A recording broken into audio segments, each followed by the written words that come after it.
Welcome back to Gallery Watch. We're at the Mundaring Hills Open Studios with work from an artist, Joel Smoker.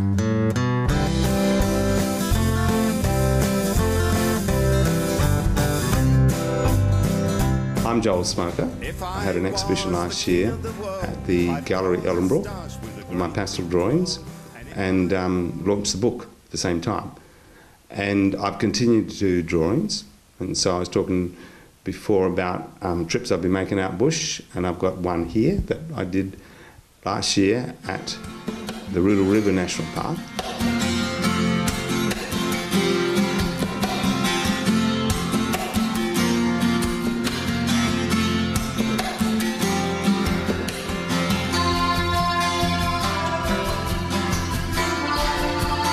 I like the challenge of sitting in front of a specific location, something that I really like and I'm interested in, and rendering it, just drawing it from observation.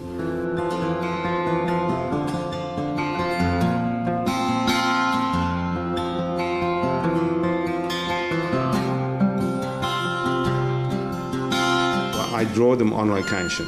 So the pastel drawings that I'm exhibiting, I've first gone out and drawn it on the actual piece of paper, and then I bring them home and finish them off in my nice little studio here with this nice view.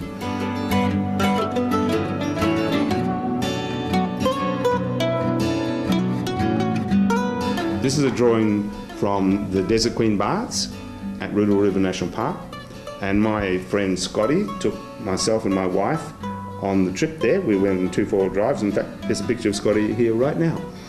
And we got to Desert Queen Baths. There's a really nice waterhole, but he said there's a better one further up. So it took us a couple of hours to drag all the gear up the riverbed.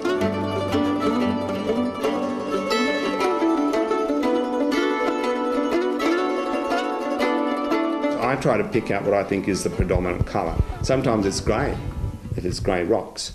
So I figured brown was the predominant colour, really brown, and having completed the sketch, then I've taken it home and I've started now putting the dark red in, and the next step will be to put blue in, and that gives me the tones. And then using the photograph as a reference, I then build the colour from there. Other drawings I've done have been half this size, and they take me a minimum of 3 days to do, sometimes 4 days. So this paper is twice the size, so I could be looking at a whole week's work just to finish one drawing.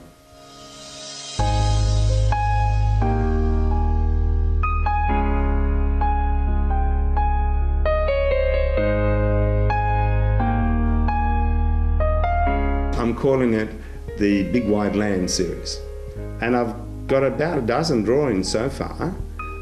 I'm hoping to do more, so in fact we're going on a trip up to the Kimberley, my wife and I, in a week's time, and I'll take my sketch block and my paper, my pencil, and I hope to get at least 2 drawings maybe 3, but I'll be pushing it because lots of driving, and we have to find somewhere that I really want to sit down in front of for the day and draw.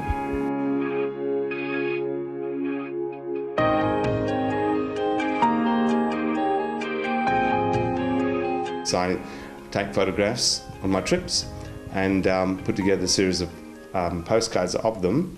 And I've recently done a new series on the Ashburton-Gascoyne area, a couple here, and planning to do a series on the Pilbara next. In fact, the trip I want to go on in a week's time, I'm planning to take more photographs in places that I think will make good postcards, and hope to do the Pilbara series towards the end of this year.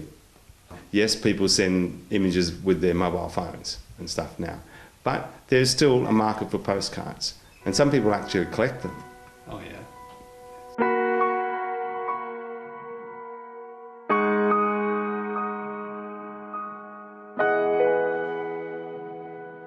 The plan is just to continue getting a series of drawings together, and eventually when I got them finished, they'll become an exhibition. They might become a book. I've certainly got the order forms up on my website, so that's joelsmoker.com, and I also have them out in bookshops and particularly in visitor centres around the state.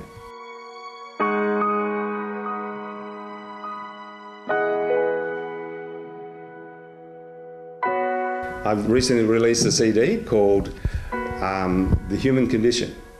There's songs that I've been putting together, they're my songs, over the last 6 to 10 years. And they're built around the idea. I've used the motive of me in the jester's hat as the person who's basically telling stories and telling people things maybe they don't want to hear. But certainly the songs are all about contemporary life, particularly the pressures of contemporary life. We released it in mid-May, and this is 2013. So that was not that long ago. This is the CD. It's called The Human Condition. And my wife actually designed and made the jester's hat. Brilliant piece of work. And I got a good friend of mine, Leon Bird, to photograph me in it. And the brief was that I wanted a picture of me laughing and me looking horrified maybe, all in one shot. And it was quite difficult. But how we did it was time-lapse. And so I actually had to move from left to right, starting with a smiling face and ending with the horrified face. And he had to capture it in one shot. And I think he's done a great job. If I was something other than me,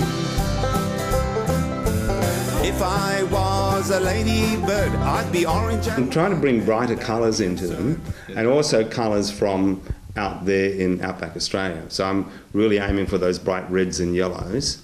And talking about that, I've got a new exhibition coming up, and I'm hoping to feature a lot of the brighter colours in the new exhibition. I'm sort of moving away from just the pale creams and pale blues that I've used in the past, and going for the brighter colours. Hopefully that will attract people's eyes and maybe go with their nice new houses.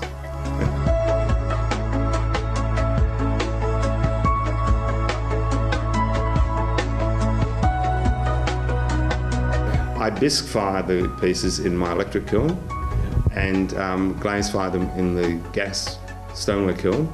So I take them up to 1300 degrees to high temperatures. That's one series of the glazes. The others are low temperature ones, the more bright yellow and red ones that you see here. So I'm using both kilns.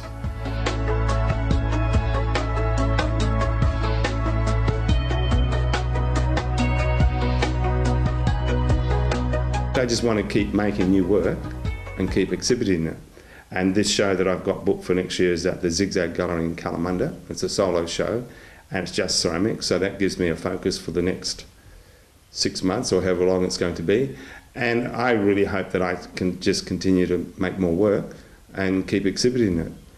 I do combine that with teaching as an art teacher, and I actually think both sides of my career, if you like, reference each other. So in my teaching, I sort of contribute what I've learned from making it, but also I learn stuff by teaching. And I look at kids' work and I get ideas from them, and that feeds back into my work as well.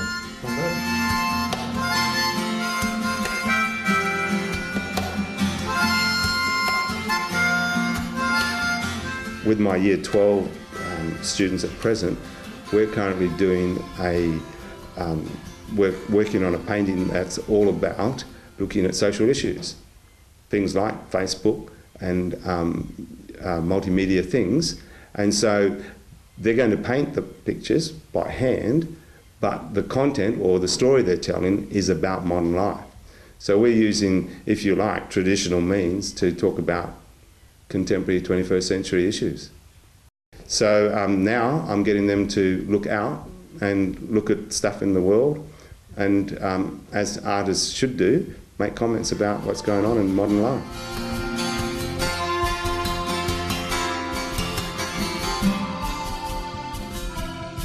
What I really like best about the Open Studios is meeting people and talking about what I do.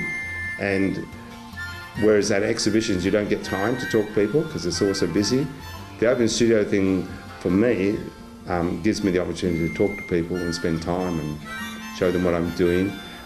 And hopefully then they'll come back when I do have exhibitions.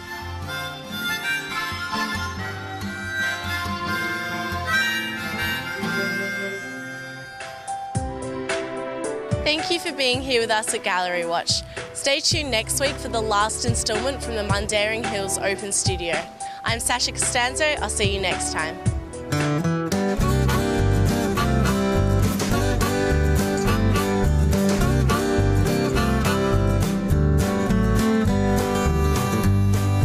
Bought me a tom-tom, I want to be like all the rest. I want to learn how to use it.